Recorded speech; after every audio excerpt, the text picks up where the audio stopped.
If I don't do it, I think I'll always live with those regrets, and then it's managing everybody else's expectations in terms of, because then you get the emails, you get the phone calls, oh, can't just do this, can you just do that? It's a bit like, it's not, can I just, or shove that on social media.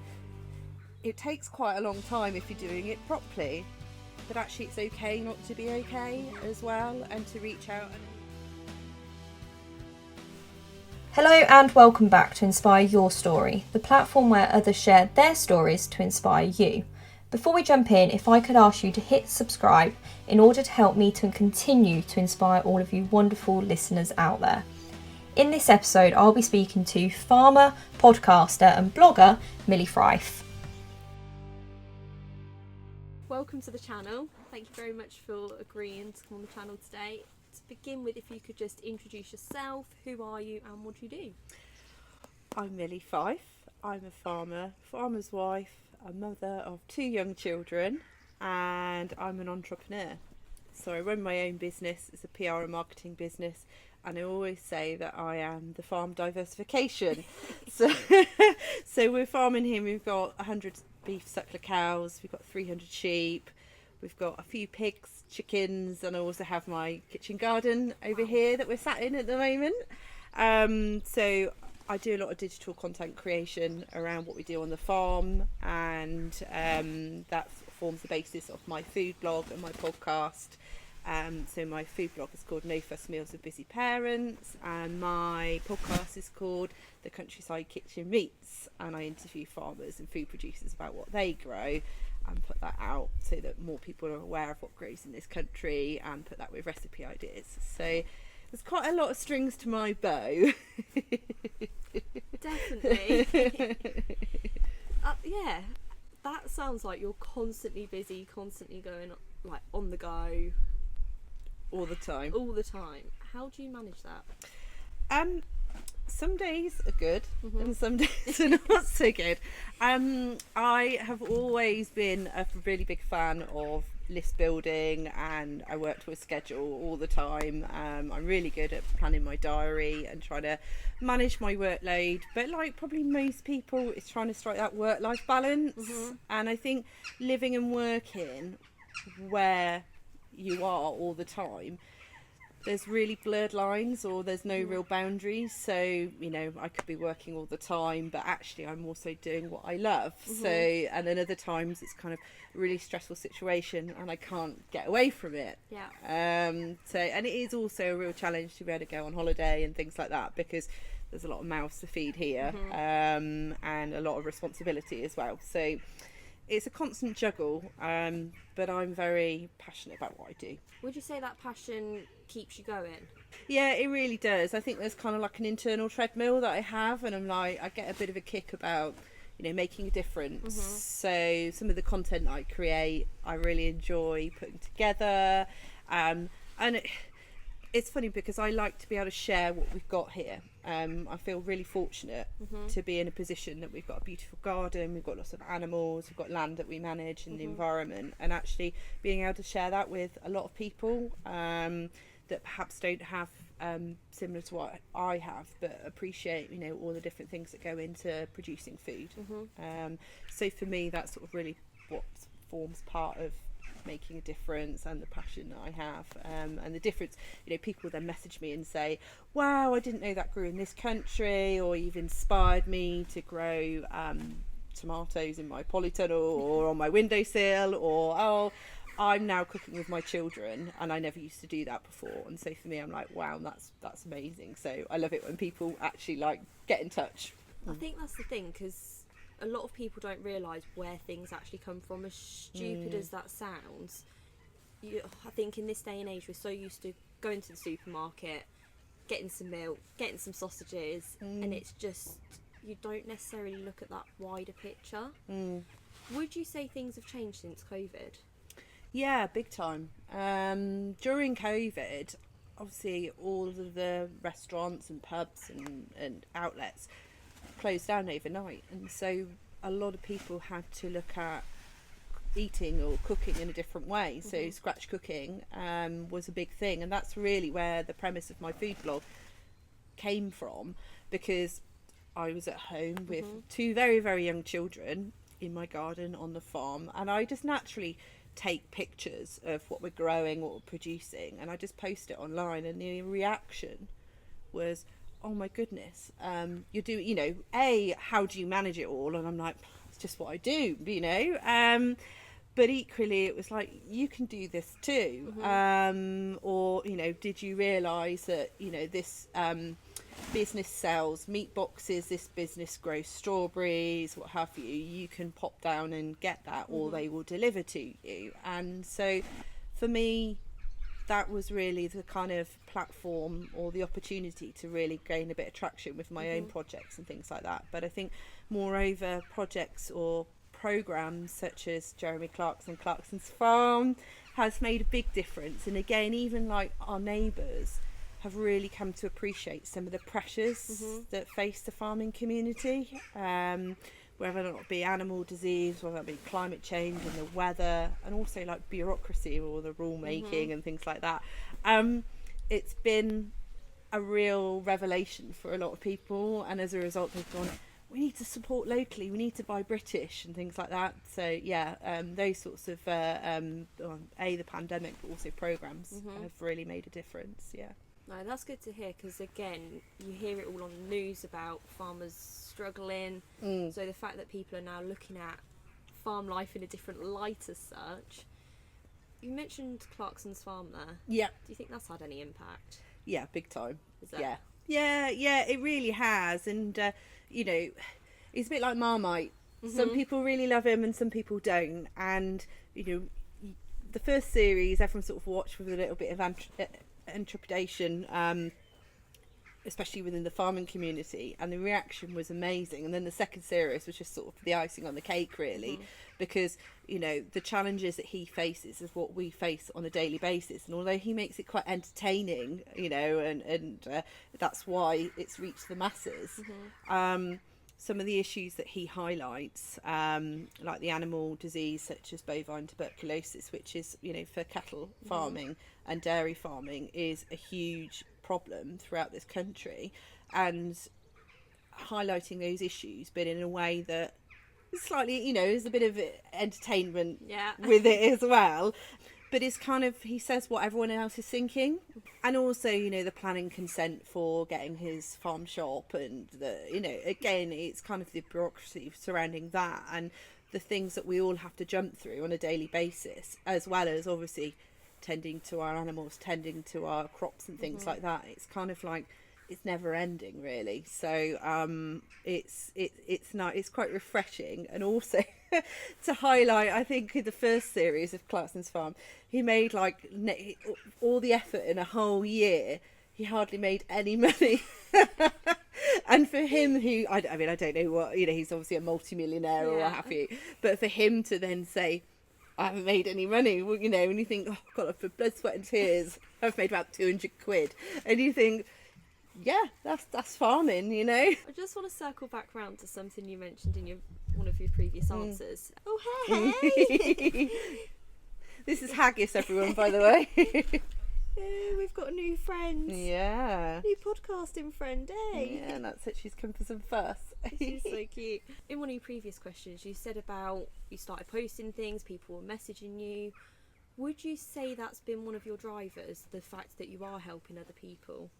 Yeah, absolutely. It really is. I mean, I don't post for the likes and the follows, if you know what I mean, and it doesn't matter if you've got 100 followers or 10,000 followers. For me, it's about the engaged community that I have built up, and the difference that it is making with people feeding back to me and sending me messages. It sort of helped to drive that, and sort of from that I've been on quite a journey, really, because to start off with, it was sort of a bit of a creative outlet and just something that I enjoy doing when I'm not running my business, looking after my children and everything else. But actually, how we came to meet was obviously through your dad on a leadership course that I went on and your dad went on, and from that I realised that actually I really want to do more of this sort of content creation, but actually build it into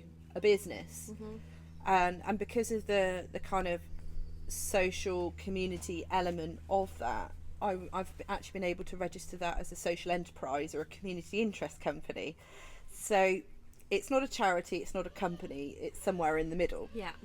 And now I'm going to sort of come away from my PR and marketing clients and try and focus more on the delivery of the blog, the podcast, and content creation. So very much the premise that there's 3 elements. So there's an interview like with Meet the Producers, so more farmer, food producer interviews, recipe ideas, so making really simple, easy, using locally sourced ingredients, and then also a focus on seasonal ingredients as well. So what's in season, what should you look for in the supermarket, and how you can produce that, so sort of mealtime inspiration. Not only, obviously in the first instance I always sort of aim for busy parents, because that's what I am, and people can hopefully relate to that, but actually it's for everybody. As well as the community interest company, last Christmas I launched a cookery book. It's an electronic cookery book as well. It's on Amazon and through my own website, and I pulled that together using all the recipes that are already either on the podcast or on the food blog, and put them in a new way that people could then access them, because I'm also aware that there's a recipe here, there's a recipe there. Actually, if I got it in one place, and that was a project I wanted to do to raise money for a farming charity, and I was thrilled that through some of the projects that I've been involved with, HRH, the Princess Royal, actually forwarded it, so I've got royal support. So I launched that at Christmas, and that's been going really well, but ideally I would like to get it in print. So that's one of my other sort of follow-ons, really, is getting a publisher to kind of obviously run with that.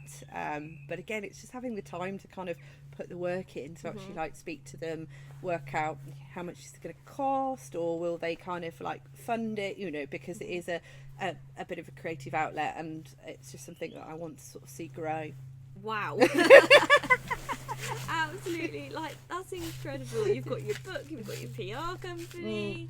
In terms of going from having a regular income to not really knowing, how does that make you feel? Nervous, but also quite excited as well. I've always been somebody who doesn't like to follow the rules. My life motto is dare to be different. Okay, I like that a lot. And whilst I have been in employed roles, I think a lot of the time when I've moved from those roles is because I've been frustrated, whether or not there's not been a career progression opportunity for me, or whether or not there's just been a bit of a barrier. And it's often been, I remember working in a role, and it was when social media really started to gain traction, and so I wanted to kind of use social media as a PR and promotional tool, and it was kind of like, oh no, you're not allowed to do that. And I was like, well, why not? And I was just getting incredibly frustrated all the time, and then because there wasn't career progression, I'd then like look for other opportunities and things. And since having the children, just having that flexibility and being self-employed, I mean, I'm fortunate here in a lot of ways, that because living on the farm, I've got a roof over my head, and my husband's working as well, so income wise, yes, it is a bit scary that I'm not going to be as financially stable for a little while. But actually, if I don't do it, I think I'll always live with those regrets. And I think I'm sort of on a bit of a cusp of a wave with all the different projects. And I think, again, going on that leadership course has really given me the confidence to actually go, do you know what? I'm onto a really, really good thing here. And it's not just a pipe dream. It's not just something that I've kind of woken up one day and go, hey, I'm going to do this.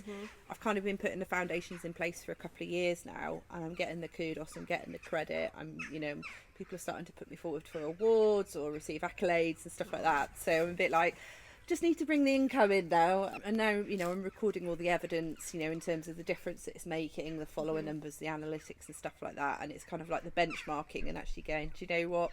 If you backed me, like, return on investment will be X, Y, and Z.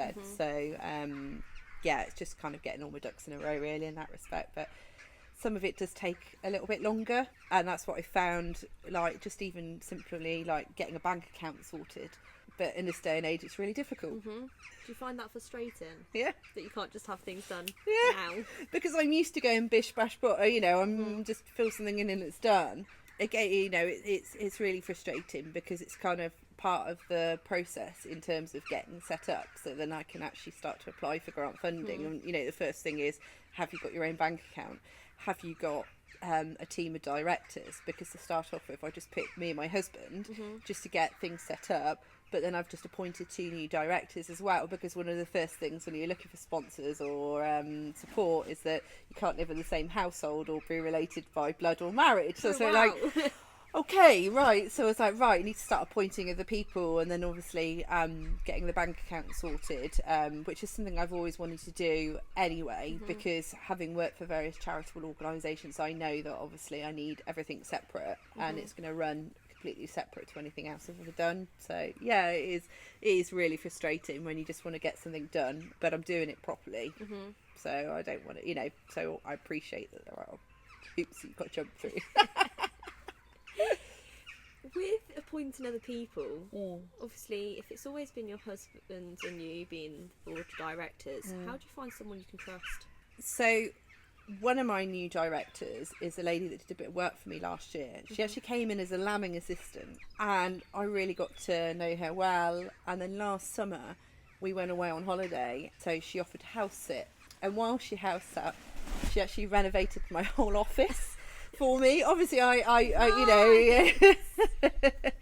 and then she did a bit of work for me, sort of PA work, so she really got to understand me and I got to understand her. And she's really good at the different kind of organising people and what have you, and so it's just somebody that I've learned to grow with and trust. And similarly, a really, really good friend of mine who has been involved with a number of businesses. So I was a bit like, yeah, I've got 2 really level-headed people. And I think as I move forward, I probably identify other people as well, people that have got a little bit of time to kind of offer that advice as well, because not only is it there as a kind of legal requirement, but it's actually having those different skill sets as well, that are people that you can go to that are either involved in different parts of the sector that I can actually contact and get the support from, because again, I'm on my own all the time, being self-employed. And eventually one of my plans is to appoint somebody to help with the administration side of that, so that I can then focus more on the creative side, because up until now I've done everything from doing my own accounts to all of the general day-to-day admin, diary management, and now I really need someone to help me so I can go out and do all the fun stuff and they can help support me. In terms of going out and doing the fun stuff, that is quite clearly what you enjoy the most. How do you get your head into a place at the moment and in the past to do everything that sits behind that? Because I know for me, speaking openly, I absolutely love interviewing people, love talking to people. When it comes to the editing, it hurts my brain because I sit there for a good 2 hours to edit a half an hour interview, and then I'll get to it and I'm still not happy with it, so then I have to go back through. So how do you push on and just get it done? Yeah, like you, I find there's certain things that really frustrate me or take me a lot longer than it should, and I've actually got to the point now where I do delegate some of my responsibilities, and that's probably because I've built up my PR clients, so I've got a little bit of financial stability. So even things like, I have a bit of a housekeeper that comes and helps me with a bit of cleaning, helps with the laundry side of things, so that one day or for one morning a week, that all gets done, because that used to really bug me and get me down. With my podcasts, again, I have a podcast editor. Okay. Yeah, so I could do that myself, but like you, it takes forever. And I work with a lady who, like me, is a mum and used to work in radio, and now started up her own business doing podcast editing and voiceover. Okay, so I'm yeah, seeing how it all exactly. But I mean, at the moment, I have to print off all my receipts and do all my spreadsheets and forecasting and all of that, and just everything from diary management to every single email. And I think some mornings I'll go in my office and I'm just never on top of my inbox and things like that, and that frustrates me, because then I'm you know, constantly sort of battling with my emails all the time, and I'm not actually getting to do the actual creative stuff. And again, my working week is quite squeezed because of the children, and because I do 9 till 3 every day, you know, and for a lot of people, obviously, their working day is at least 9 till 5, if not longer. And so I have to go from, you know, mum to businesswoman to mum in a short space of those 6 hours in the day just goes like that, you know, and in the middle, like, you know, try and do all the other things like eat and prepare a meal and go for a walk and so try and spin all the plates, and then the doorbell will ring or there'll be a farm delivery. So actually my 9 till 5 isn't really 9 till 5, it's probably 9:15 to 2:45, and then there's probably an hour in the middle where I'm doing other things for the house or you know, life in general. So I have to adapt, definitely. How do you adapt?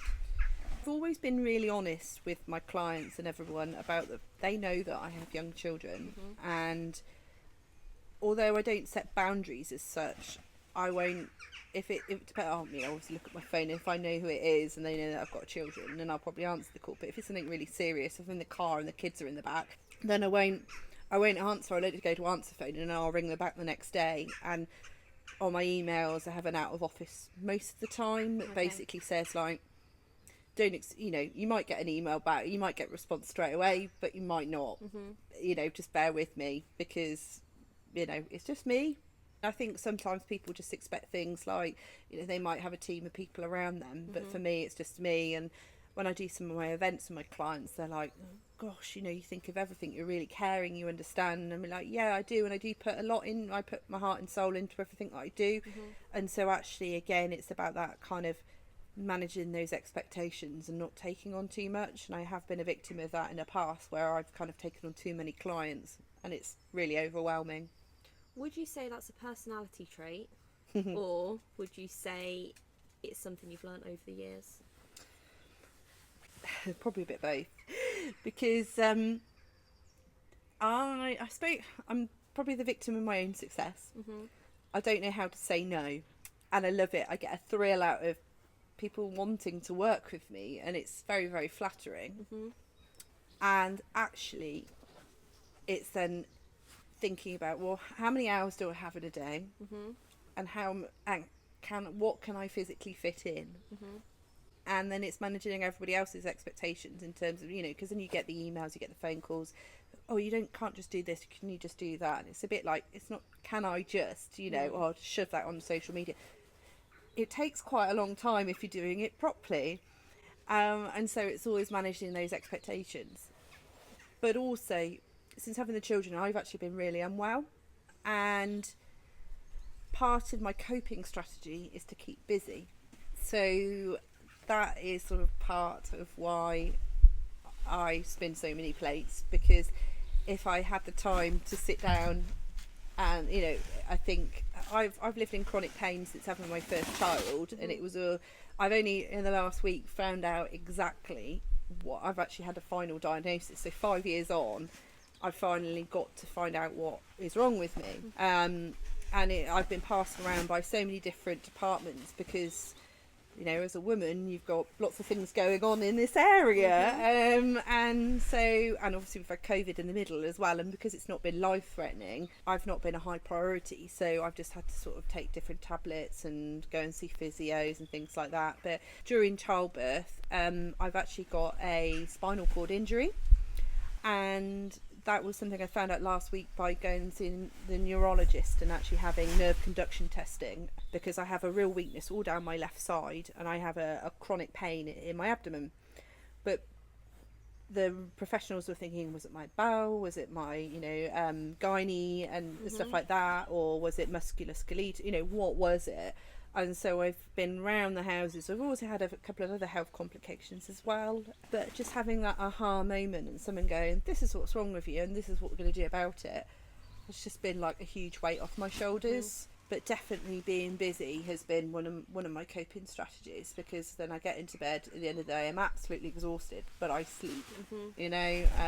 But I also feel quite content as well, because the moment that I, you know, have a quiet day is when the pain creeps in, or I think about it a bit more, or, you know, and your mind gets sort of whirling and you think, God, what could it be? And although they're saying, oh, it's not this, it's not that, and you have all the scans, You're human at the end of the day, and you think, oh well, you hear all these horror stories where people have had things missed or misdiagnosed, and it really has impacted on every part of my life, including my mental health. Just being able to play with my children on the floor and bend down, you know, it just hurts, and it's not just a little, it's just there all the time. It's a constant reminder, and it's only been recently that I've been able to find a medication that kind of dumbs that down a little bit, because, and again, when you start taking tablets you get other side effects, and so then I was taking things to stop those side effects. So then I went cold turkey, stopped taking everything and started from scratch. And again, going back from the leadership course was one of the things, my sort of action plan was, I need to get on top of my pain. So I went back to my doctor and said, look, I need to do something about this, because it's really, really affecting my life, and if I'm going to carry on doing all the things that I want to do, I need to be able to be, you know, if I can't look after myself, then I can't do all of the other things. So actually I think, you know, moreover, self-care is a huge thing for me, and I think everyone watching will hopefully you know, resonate something with that. Actually, if you can't look after yourself, how can you do all your other things? I'm a big believer in that you've got to put, it's not even putting number one first, but in a way it is, because like you say, if you can't look after yourself, then how can you look after anyone else? How can you look after your animals? How can you look after your children? Self-care is something that does get missed massively. For someone who's watching this, obviously you said that you kept busy, you carried on even with being in pain. Yeah. What would you say to them? It's funny because everyone always says I wear a smile on my face all the time, and now that I've started to, well, I've always openly talked about my mental health. I've been on BBC Countryfile talking about it in a number of other programmes, but actually I had no idea. And I don't want to be that martyr. I don't want to be that, oh, woe is, you know, oh God, you know, because actually it's not a visible pain, and I just get on with it. But actually it's okay not to be okay as well, and to reach out. In the early days when the children were really young, I did have a little bit of help from various charities and support agencies and things, because I don't get a lot of support here from family and things, you know, and that's through, you know, different reasons and what have you. But actually, you know, there is help out there, and, you know, reaching out and getting that support. And I think now that I'm starting to get a bit of an action plan in place, that's going to be really, really monumental for me, you know. Because then, you know, I kind of think, God, what am I going to be able to achieve? I'm told that it will never get any worse, but I will never be how I was before. So it's kind of learning to live with it and having strategies, and part of it is about muscle strengthening and things like that. But they're obviously going to try and tweak my pain relief as well. I don't know if I'll have an operation yet. You know, I've still got all that exploratory stuff to do, so we'll see. But you know, for me, I feel like there's sort of a really sort of positive future, and I can kind of stride forward and, you know, again, be open in what I've experienced, because I'm hoping that other people will take inspiration or feel like they're not on their own. Because in the early days I was very isolated, very lonely, and I didn't know where to turn. I have really struggled with that, but actually I found the courage, and I found the kind of getting up every day and challenging myself. And obviously the children are just brilliant. They're a brilliant motivation, and plus the fact they get you up at 6 o'clock in the morning, so so I have to get up, and I always wear a smile on my face. Everyone says, oh, I've always got such a sunny disposition. So for me, I'm a bit like, well, someone said, oh, it's okay just to kind of get the sympathy, and the medical professionals call me stoical, because I'm just like, but we'll see what life brings. I think you've hit two really important things there. One is about talking to people. If you are struggling, to reach out, to talk to someone. If you've not got anyone around you, then there are charities out there, and by the sounds of things from what you've gone through, that helped massively. And I think the other point that you mentioned, that again for me just is that it might not be okay at the time, but like you, things have now got better. Now you've got a plan, there's always a way forward. And even if it doesn't feel like that at the time, things will get better. definitely. How did you find the strength to reach out to other people? Having worked for a number of charities over the years, I suppose I have a little bit of an insight in terms of what difference they've made to other people. But equally, to start off with, I found it very, very difficult to reach out because I know the people that work in those charities. Okay. And it wasn't until I met on a Zoom call, there were several of us, and one of them was a volunteer for a charity, but she lived in a different part of the country. And I got her afterwards, I just dropped her a message and I said, oh, I don't suppose I could just speak to you. And I rang her up and we were on the phone for an hour and a half. And she's just a lady that just wanted to listen, but understood, and also understood the unique situation within farming and agriculture in general, of the pressures that we face as well, and obviously has spoken to a lot of people over the years who has that experience, knowledge and understanding. So for me that was a really worth, I'm still in touch with her now, and every now and again when I have a bit of a wobble I pick up the phone, and sort of a little bit of an unofficial way round of speaking to someone within a charity, because obviously there's helpline numbers and what have you. I suppose because locally I know a lot of the volunteers, and I just it was too close to home for me. But also I reached out to a charity called Home Start when the children were really young. So my youngest Dougie, when he was born, he had a really severe case of silent reflux, and so I couldn't lay him down. He had to sleep upright, and I couldn't sit him down or lay him down anywhere, so he had to be strapped to me upright. So I had a 15-month-old toddler, a newborn, I just had a C-section, and I was in all of this pain, and he wouldn't sleep, so I was really running on empty. And it was funny actually, because when the children are young, you take them to a health visitor, you get them weighed and what have you.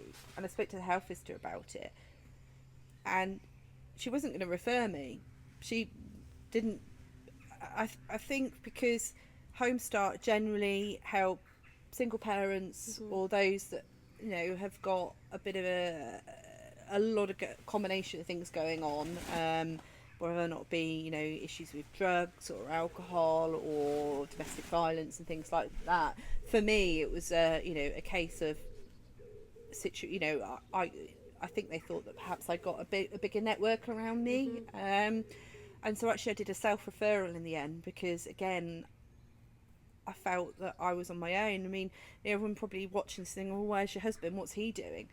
Well, because we've got a big farm to run, we were lambing sheep, then that's that. He didn't have much help at all. So he was getting up in the morning at 6 o'clock to go out and basically run the business so that we've got an income coming in.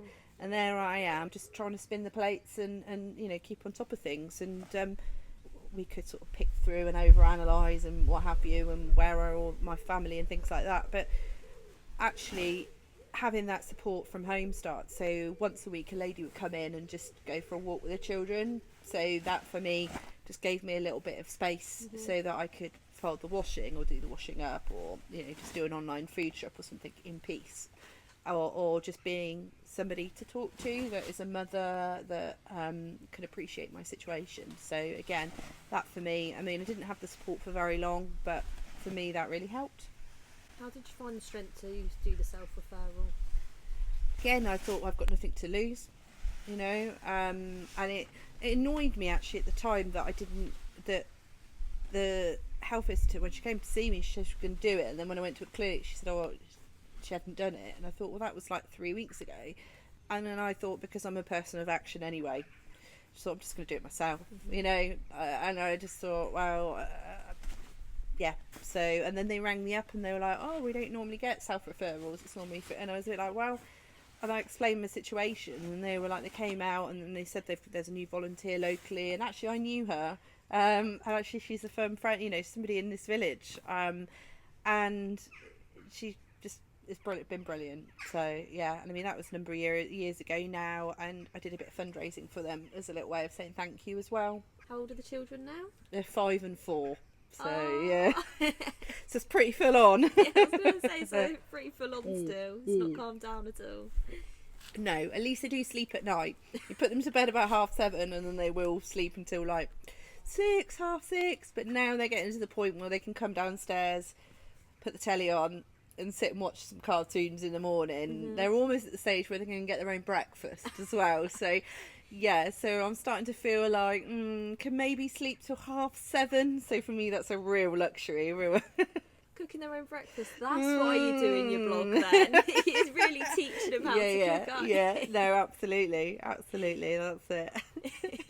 Do they enjoy the farm life? Yeah, they really do. Yeah, they can be a little bit feral at times. Like having 2 boys on a farm, they're quite adventurous, full of life, very boisterous. There's only 15 minutes between the 2 of them, so they're very competitive, and yeah, they just into it all. Love the tractors, love the animals, just love climbing trees and making dens, and they have a wonderful life here. So yeah, they're, again, and we keep telling them how lucky they are, because again, not everyone has this opportunity, and we're giving them, they like going and feeding the chickens and collecting the eggs, and they appreciate where their food comes from, and that passes off to their mates as well, because their little mates come down and we grow vegetables and stuff, and they'll go and pull some carrots up, run it into the tap and just eat it, and their mates are like, whoa, That's so cool. You don't have to buy that from a shop. No, exactly. Or like, just pick an apple off the tree and eat it, and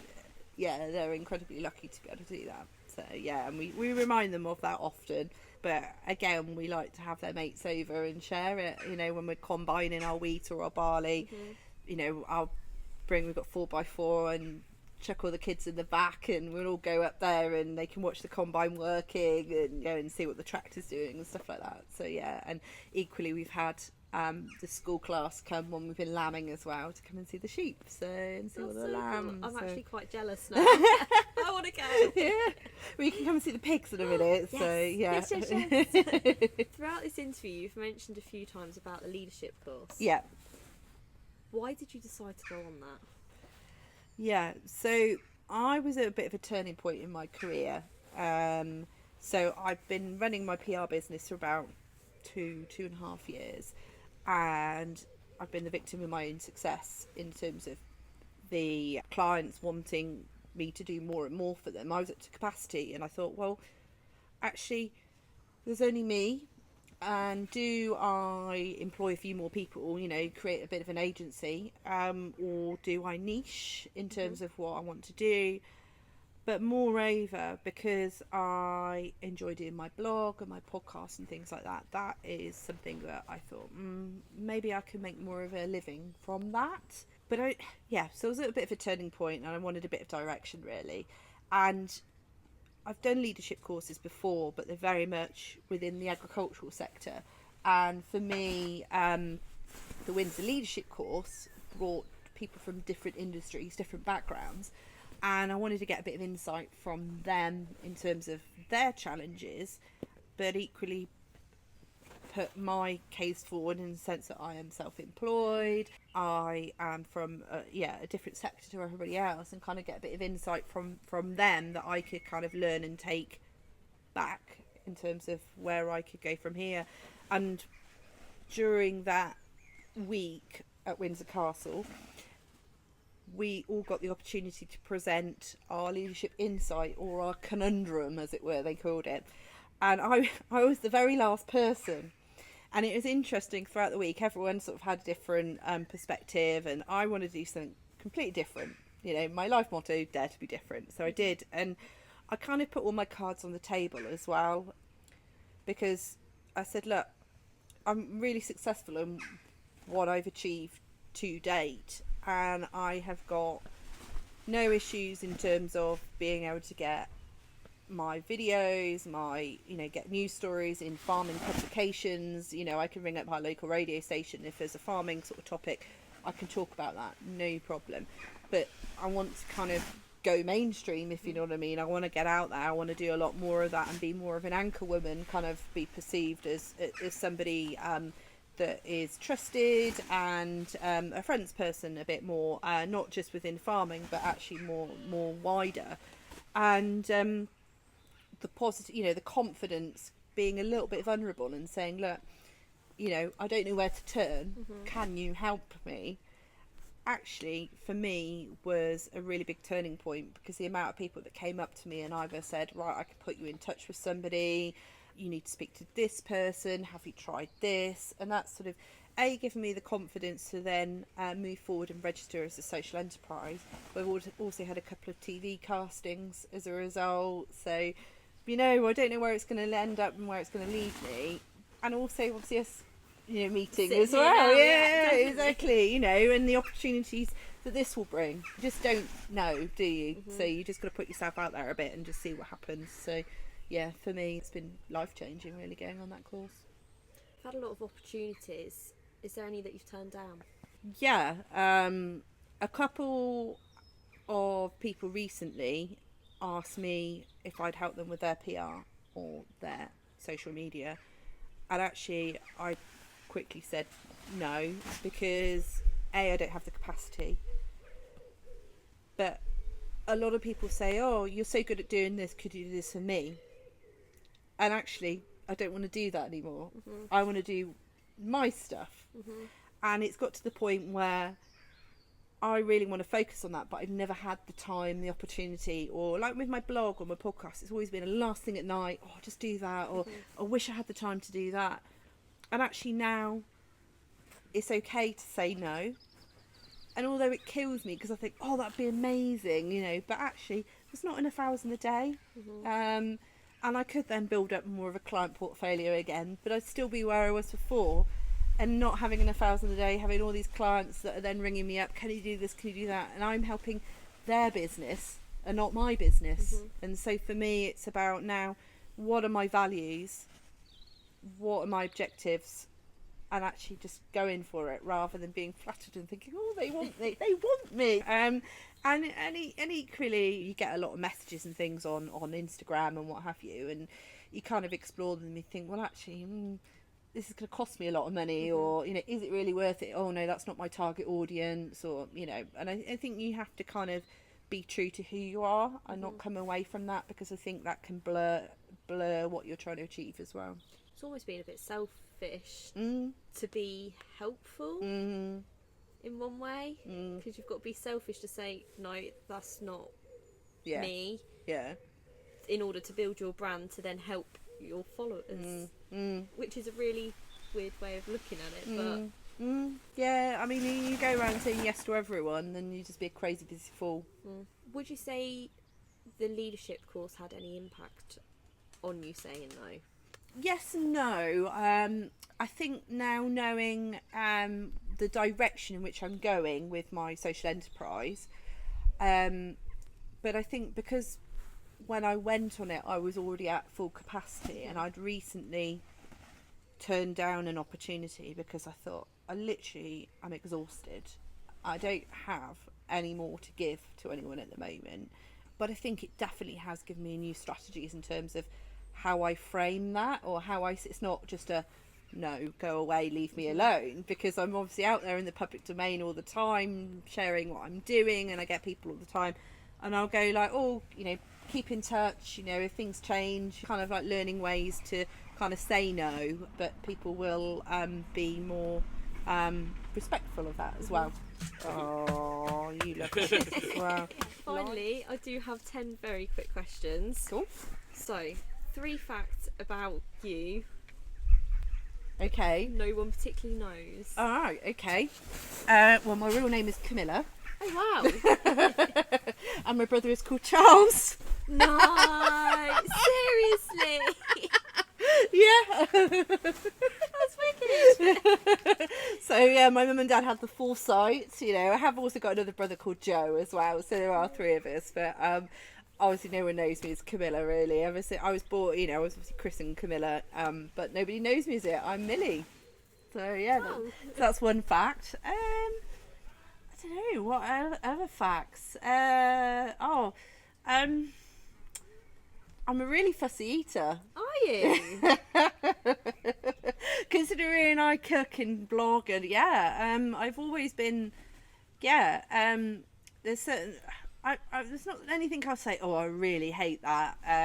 But I suppose as well, because I've got loads of diet. So after all the illnesses and things that I've had, I know I'm gluten intolerant. So I hate. Well, it's not that I hate, but going out for dinner or going around someone's house. But it's just the fact that you have to go, oh, just remember that I'm gluten, so they have to buy special stuff for me or be mindful of that. And really, I just want them to just relax and not worry about it. But then they feel like they've got, do something special or different. So that's, but so I'm a fussy eater. Just something else that people don't know about me. It's difficult because I'm quite open and honest most of the time. I'm not a morning person at all. Oh, I'm exactly the same. I'm not. The kids have made me a morning person, but I'm not a morning person. I'm a night owl, definitely. Oh, yeah, like I say, exactly the same. I don't do mornings. If I've not had a cup of tea, probably gonna get about half a word. Yeah. So I can understand where you're coming from. I'm not being a morning person. Yeah. Next question then. One thing you wish you'd have known sooner. Oh, to not care what other people think about you. I suppose I still sometimes get beat up, especially on social media, or compare yourself to other people. And sometimes I suppose it's just, you scroll and you think, oh, I wish I was doing that, or I should be doing that. You have to learn to kind of, no, I'm in charge of my own destiny, so I shouldn't compare myself to other people. But it's something that I need to be better at, but I am getting better. I'm aware of it, so that's one thing. Yeah, definitely. Where do you see yourself in 6 months' time? Oh, in 6 months' time, I would like to think that I've got funding coming in for my social enterprise, and actually I'm getting a lot more traction in terms of engagement. More people are aware of No Fuss Meals for Busy Parents as a community interest company. So I'm going to be working on really hard behind the scenes for the PR side of things, as well as obviously bringing the funding in. I can't wait to see where you are in 6 months' time now. I'm sure you'll get there in not even 6 months. You'll do it. If you could be anyone for a day, who would you be? Oh, do you know, I've got a really good rapport with Princess Anne, who obviously forwarded my book. I've been very privileged to have met her a number of times, obviously in a very, very formal way. And we always have a connection because we both keep the same breed of pigs. And so I can always talk to her about that. But I'd love to kind of, when she's not in front of the media and the wide world and what have you, what does she do at home? A member of the royal family, what do they actually do, behind closed doors and stuff? So I think she's absolutely remarkable, the kind of charity work she does and all the different patronages that she holds, and obviously as a kind of a servant to the UK population, all the different ambassadorial work that she does, not only in this country but around the world. So I think being her for a day would be pretty cool. That would be pretty cool. Yeah. My next question was, who is your inspiration? Okay. Now, I never had I've always said I've never had a role model growing up, which is why I've always created my own path. One of my inspirations is a lady called Minette Batters, who is the first female president in the National Farmers Union, and for her, she's really cut a lot of barriers in terms of accepting a woman in a very, very senior leadership role. So for me, what she is achieving is incredible. But a lot of females, especially that are breaking down barriers in a traditionally non-female industry, is definitely someone that inspires me, really. Would you rather go to the future or the past?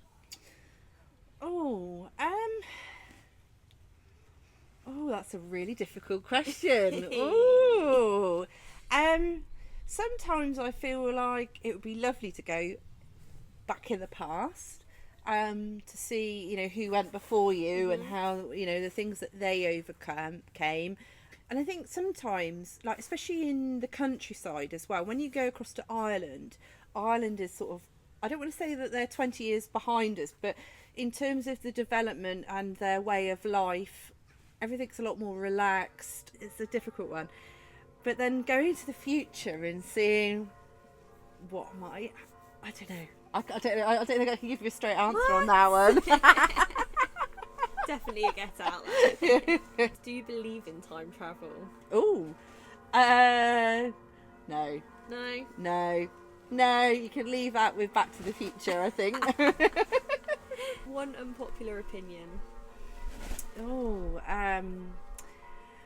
I get really annoyed at the moment with the whole anti-meat agenda. I think eating a balanced diet of meat and tea veg, especially when it's sourced locally, I think there's a lot of corporate funded organisations that are basically very successful in terms of getting their voice out there or their agenda, but there's a lot of misinformation out there as well. And I think actually if you speak to people at grassroots level in terms of the impact on climate change, livestock farming especially, it has a very, very small impact on the environment. In fact, it's actually part of the solution. Oh wow. Well, in terms of the carbon cycle and the fact that cows poo, their manure helps to fertilise the soil, and also the carbon capture within the soil as well. So there's probably a lot more people that are a lot more eloquent in terms of explaining exactly how the ins and outs work. But for me, it's a no-brainer in the fact that actually it's about eating quality meat, not quantity. And I think, we've perhaps been a bit overzealous in terms of our meat consumption, but actually if we could eat better quality, and that's something within the UK, our welfare standards and the regulations is so high, whereas cheaper foreign imports aren't produced to such a high welfare standard or to high regulation. So for us it's buy British, shop locally is all that I'm about and what I support. One popular opinion. Oh god. One to the other. I mean, food security is going to be an ever increasing point on the political agenda, and something that we should all be mindful of. We live in a country that we can produce a lot of different things. We're not very self-sufficient at the moment. We import a lot of food, and actually that has a huge impact on the environment as well. And actually if we can grow more in this country, I know there's a farmer at the moment that's trying to grow haricot beans for baked beans, because we don't actually grow any baked beans in this country. We import them all from Canada. So, and then they're processed in a factory in Wigan, and then we eat them that way. So wouldn't it be cool if we could just grow our own baked beans? That'd be really cool. That'd be wicked. And it would have a more positive effect on climate change, because we wouldn't be shipping them from the other side of the world. Everyone's got a can of baked beans in their cupboard, haven't they? Yeah, they really have. So there we are. That's my popular opinion. I like that one. Last question then. What do you do to de-stress? I go to Pilates classes. So that's one of my things. But gardening is my happy place. It's where I like to go. I really enjoy being on my own. It's probably because I've got so much going on with the children and everything else. Just having that time on my own in the garden is how I de-stress, but also just relaxing with a glass of wine, watching the telly with my husband, or going for a walk. Nice. There we are. Oh, thank you very much. It's been great chatting to you today. Thank you for the opportunity. It's been brilliant.